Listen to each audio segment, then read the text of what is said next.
সন্ধ্যেবেলায় গেছিলাম মার্কেটে, ওখান থেকে কিনলাম একটা গোপালের ড্রেস। গোপালের ড্রেস বিক্রি হচ্ছিল দেখলাম। তো সামনেই তো জন্মাষ্টমী, মন্দিরে দেবো বলে একটা গোপালের ড্রেস নিয়ে নিলাম, যেকোনো একদিন গিয়ে মন্দিরে দিয়ে আসবো। তো এই যে এই ড্রেসটা নিলাম, এটা বেশ ভালো লাগলো, নীল কালারের।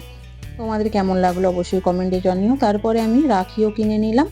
এই যে মা তার ভাইকে প্রথমে রাখি পরাচ্ছে, বড় ভাইকে।